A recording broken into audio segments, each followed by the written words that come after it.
Rohmu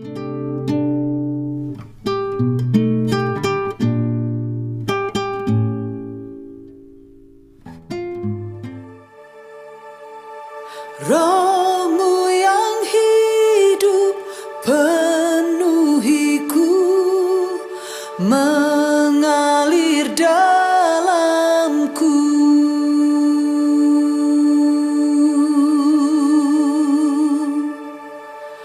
Jiwaku tenang bersamamu dalam naunganmu.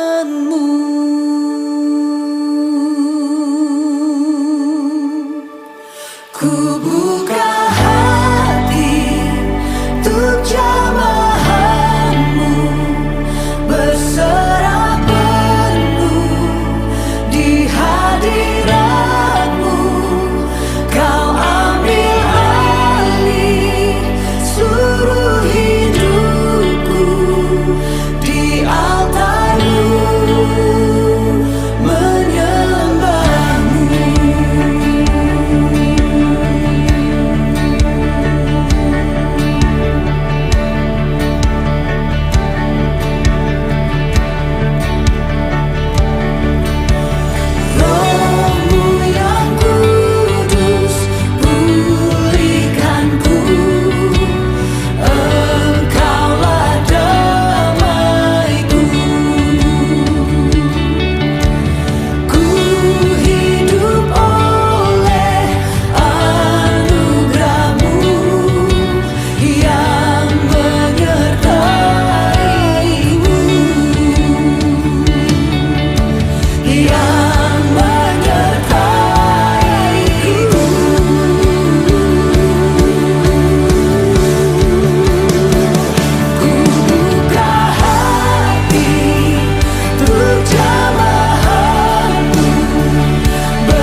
Salam, selamat pagi Bapak Ibu dan Saudara yang dikasihi Tuhan. Berjumpa kembali di dalam persekutuan doa pagi pada pagi hari ini. Sebelum kita bersama-sama membaca dan merenungkan firman Tuhan, terlebih dahulu mari kita bersatu di dalam doa. Kita berdoa. Bapa yang baik, Allah yang kami sembah, kami kenal di dalam Tuhan kami Yesus Kristus, Juru Selamat kami yang hidup. Sungguh kami bersyukur Tuhan atas kasih dan rahmat-Mu yang boleh kami rasakan, sehingga pada pagi hari ini kami boleh Engkau bangunkan dengan keadaan yang baik, dengan badan yang sehat, bugar, tidak kurang suatu apapun. Tuhan, pada pagi hari ini kami hendak mengawali aktivitas kami dengan bersama-sama merenungkan sebagian dari firman-Mu. Untuk itu Tuhan, urapilah hati dan pikiran kami, sehingga kami mampu merasakan menggumuli firman-Mu dengan baik, terlebih dapat kami simpan di dalam hati dan pikiran kami, dan di kemudian kami mencoba untuk melakukannya di dalam kehidupan kami. Hamba-Mu yang Tuhan pakai untuk menyampaikan firman, biarlah Roh Kudus sendiri yang berkata-kata dan kehendak-Mu lah yang terjadi. Hanya di dalam Tuhan kami Yesus Kristus kami berdoa. Amin. Iya Bapak Ibu dan Saudara, bacaan kita kali ini saya ambil dari Injil Matius pasal yang ke-7. Kita akan bersama-sama memperhatikan ayat yang ke-13 dan 14. Injil Matius pasal yang ke-7 ayat 13 dan 14 demikian bunyi kesaksian firman Tuhan. Masuklah melalui pintu yang sesak itu, karena lebarlah pintu dan luaslah jalan yang menuju kepada kebinasaan, dan banyak orang yang masuk melaluinya. Karena sesaklah pintu dan sempitlah jalan yang menuju kepada kehidupan, dan sedikit orang yang mendapatinya. Demikian bunyi kesaksian firman Tuhan. Yang berbahagia tentu setiap kita yang mau membaca, merenungkan, serta menggumuli firman Tuhan di dalam kehidupannya sehari-hari. Haleluya, amin. Ya Bapak Ibu dan Saudara, ketika saya pertama kali datang di Purbalingga, hingga saat ini saya masih terngiang-ngiang dengan satu slogan, alus dalane kepenak ngodene. Awalnya saya berpikir, ada apa sih jalan di Purbalingga ini? Apa iya banyak yang berlobang? Apa iya banyak yang bodol? Saya kira kok baik-baik saja jalan di Purbalingga. Di depan gereja ya mulus-mulus saja. Di sepanjang jalan Letkol Isdiman itu, depan SMP 2 dan sampai Taman Gringsing, toh juga baik-baik saja. Di sekitar alun-alun ya baik-baik saja. Jalan mau ke arah Wirasana pun baik-baik saja. Nah kemudian sebetulnya ada apa? Ternyata memang dilalahnya kok banyak sekali jalan yang bodol. Makanya Bupati kita menggunakan slogan alus dalane kepenak ngudene. Bukan tanpa alasan. Beliau ingin memperbaiki sepanjang jalan Purbalingga supaya menjadi lebih baik, supaya jalannya halus dan untuk berangkat kerja juga enak. Ternyata tidak seperti yang saya kira. Yang awalnya mungkin hanya sepanjang jalan arah ke Jobong yang bodol. Ternyata ya tidak juga. Kalau kita ke Bendungan Selinga, nah itu kita bisa menjumpai banyak sekali jalan yang masih berlobang, bergelombang, tentu tidak enak untuk dilewati. Baik itu mobil baik itu dilewati motor. Nah, Bapak Ibu dan Saudara, dalam kehidupan kita, kalau kita diberi pilihan untuk menempuh jalan yang enak, lebar dan luas, dan jalan yang berliku, berlobang, bergelombang, pokoknya tidak enak lah. Saya kira banyak sekali yang lebih memilih jalan yang mulus, lebar, kepenak, lancar. Kalau kita diberi pilihan, misalnya mau pergi ke Kejobong atau pergi ke Bukateja, dengan tujuan yang sama, jarak yang sama maksudnya, dengan price yang sama, artinya yang dituju sama, pasti banyak yang memilih jalan ke Bukateja karena jalannya halus. Sepanjang mulai dari depan gereja itu ke Banjar, kemudian ke arah Bojong, ke timur arah Bukateja juga jalannya halus. Daripada pergi ke Kejobong, sudah jauh, jalannya bodoh lagi. Nah, demikian juga dalam apa yang kita alami di kehidupan kita. Kalau ada sesuatu hal yang lebih enak, kenapa harus ada hal yang tidak enak? Kalau ada pekerjaan yang lebih enak, ya orang tidak mau kerja yang tidak enak. Kalau ada jalan yang mulus, kenapa harus lewat jalan yang susah? Kenapa harus lewat jalan yang sempit? Misalnya saja, ketika kita menyetir mobil, kalau ada jalan yang lebar, kenapa kita harus pilih jalan yang sempit? Itu. Di dalam kehidupan kita, apapun yang diinginkan manusia itu pasti menginginkan sesuatu hal yang enak. Hidup enak,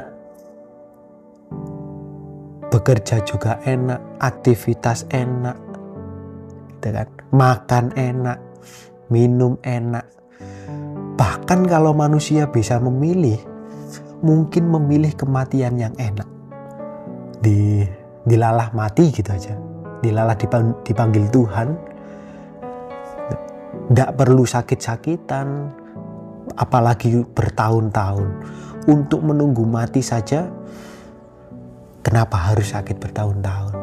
Nah, semua orang pasti menginginkan hal-hal yang enak-enak. Gitu. Nah, Bapak, Ibu, dan Saudara, dalam bacaan kita kali ini, Injil Matius pasal yang ke-7 ayat yang ke-13 dan 14 ini merupakan bagian dari khotbah Yesus di bukit. Yesus menggambarkan kehidupan yang enak dan tidak enak. Dia menggunakan metafora perbandingan antara pintu yang sempit dan pintu yang lebar. Dia ingin mengatakan kepada kita bahwa ada jalan yang dilalui orang itu cenderung memilih pintu yang lebar, cenderung memilih jalan yang enak, jalan yang mulus. Tetapi sedikit orang yang memilih pintu yang sempit, jalan yang tidak enak. Dan Yesus hendak mengatakan bahwa jalan yang sempit itu adalah jalan satu-satunya menuju ke kehidupan. Sedangkan jalan yang lebar, jalan yang mulus, pintu yang lebar, ini merupakan pintu menuju kepada kebinasaan. Dan Yesus hendak mengatakan bahwa hanya Yesuslah satu-satunya jalan yang sempit itu. Artinya hanya Allah melalui Yesus Kristus, melalui diri Yesus, satu-satunya pribadi yang bisa menyelamatkan manusia, yang bisa menolong manusia dari dosa. Makanya dia mengatakan bahwa Melalui jalan sempit dan pintu sesak itulah bisa menuju kepada kehidupan. Artinya hanya Yesus satu-satunya kehidupan. Hanya Yesus satu-satunya jalan. Tetapi Yesus mengatakan bahwa pintunya itu sempit, sangat sulit dilalui. Dan kalau kita menggambarkannya, misalnya kita ada dua pilihan, pintu yang lebar dan pintu yang sempit, kita mau masuk lewat mana? Kalau kita mau masuk ke dalam rumah lewat pintu yang lebar, tentu banyak sekali barang bawaan yang bisa kita bawa, ransel dan lain sebagainya. Mungkin kita bisa membawa kulkas misalnya. Tetapi kalau kita memilih masuk ke dalam rumah dengan pintu yang sempit, melalui pintu yang sempit, saya kira yang bisa kita bawa hanya badan kita saja untuk bisa melewati pintu itu. Kita harus meninggalkan barang-barang bawaan kita. Bahkan mungkin ransel yang kita bawa pun tidak bisa kita bawa masuk melalui pintu kecil. Apalagi barang-barang yang lain. Apalagi barang-barang yang kita inginkan, misalnya motor, mobil, dan lain sebagainya. Nah, ini juga menggambarkan bahwa kehidupan kita menjadi murid Yesus, menjadi pengikut Kristus, menjadi orang Kristen, ini mau tidak mau harus melalui pintu yang sempit itu. Menjadi orang Kristen, kita itu berjalan di dalam jalan yang tidak enak, jalan yang penuh lubang, jalan yang mungkin berliku-liku. Dan sepanjang jalan mungkin kita merasakan kesakitan. Karena kalau minggu kemarin saya mengatakan bahwa menjadi pengikut Kristus itu juga harus siap dengan konsekuensi, yaitu penolakan dan penderitaan. Artinya mau tidak mau, kalau kita hendak menuju kepada kehidupan, ya kita harus melalui jalan itu. Kita harus meneladani apa yang dilakukan oleh Yesus dan siap untuk menderita dan siap untuk melewati jalan yang rusak, jalan yang tidak enak, dan siap untuk masuk melalui pintu yang sempit. Artinya kita siap juga untuk meninggalkan segala sesuatu yang melekat di dalam diri kita. Kita harus meninggalkan kesombongan kita. Kita harus meninggalkan keangkuhan kita. Kita harus meninggalkan ego kita. Kita harus meninggalkan hal-hal duniawi kita. Supaya kita bisa masuk melalui pintu yang sempit itu. Dan nantinya menuju ke dalam kehidupan yang kekal bersama Yesus. Semoga melalui firman Tuhan pada pagi hari ini semakin menguatkan kita untuk melanjutkan kehidupan kita sehari-hari sebagai pelaku pewarta kabar baik. Tuhan Yesus memberkati kita. Amin. Mari kita mengambil saat teduh dan menaikkan syafaat-syafaat kita di dalam doa. Kami mengucap syukur Tuhan atas firman-Mu yang boleh bersama-sama kami renungkan pada pagi hari ini. Berilah kami kekuatan Tuhan, berilah kami kemampuan agar kami bisa berjalan bersama-Mu, berjalan mengikut Yesus, agar kami siap menghadapi penolakan-penolakan di dalam kehidupan kami, menghadapi penderitaan yang akan kami alami karena mewartakan kabar baik. Tetapi kami yakin dan percaya Engkau Allah tidak akan tinggal diam. kami yakin dan percaya Engkau Allah akan memberikan kami kekuatan. Engkau Allah akan menolong kami di dalam kami mewartakan kabar baik kepada orang-orang di sekitar kami. Tuhan, kami pun berdoa bagi saudara-saudara kami yang saat ini terbaring lemah karena sakit. Biarlah tangan Tuhan sendiri yang menjamah, tangan Tuhan sendiri yang memberikan kesembuhan, sehingga saudara-saudara kami ini dapat pulih kembali, melakukan aktivitasnya di dalam kehidupannya seperti sedia kala dengan baik. Biarlah melalui obat-obatan, makanan, minuman yang dikonsumsi bisa menjadi sarana kesembuhan bagi mereka. Berdoa bagi setiap kami Tuhan yang sedang menghadapi pergumulan atau tantangan di dalam kehidupan kami. Apapun pergumulan yang kami hadapi Tuhan, kami serahkan hanya di dalam tangan kuasa-Mu. Kami percaya Engkau Allah tidak akan tinggal diam. Engkau Allah akan menolong kami, memberikan kami kekuatan, memberikan kami hikmat kebijaksanaan, sehingga di dalam menghadapi pergumulan kami dapat melaluinya dengan baik dan menemukan jalan yang terbaik. Kami yakin waktu Tuhan adalah waktu yang terbaik bagi kami. Berdoa juga bagi gereja-Mu Purbalingga. 160 tahun Engkau menyertai kehidupan gereja-Mu di Purbalingga. Biarlah Tuhan semakin memberkati, Tuhan menuntun setiap langkah perjalanan kehidupan gereja kami GKJ Purbalingga, sehingga melalui gereja-Mu di tempat ini, nama Tuhan boleh semakin dimuliakan, nama Tuhan boleh semakin didengar orang-orang banyak. Inilah seruan doa kami Tuhan, hanya di dalam Tuhan kami Yesus Kristus kami berdoa. Amin.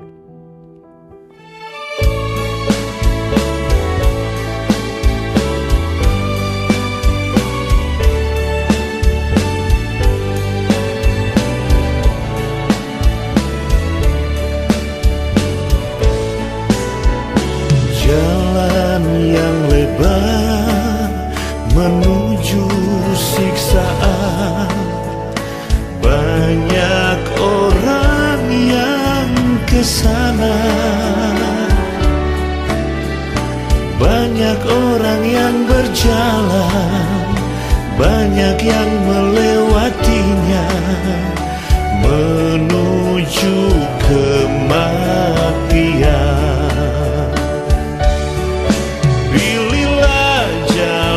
Sempit, berbelok dan berliku, inilah jalan bagi kehidupan.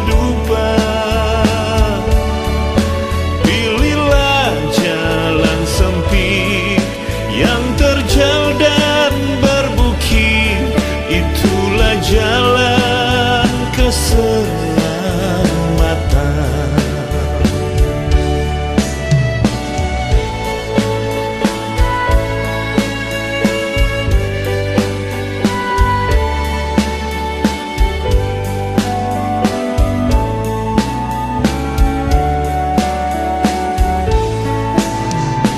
Jalan yang lebar menuju siksaan, banyak orang yang kesana, banyak orang yang berjalan, banyak yang melewatinya menuju kematian.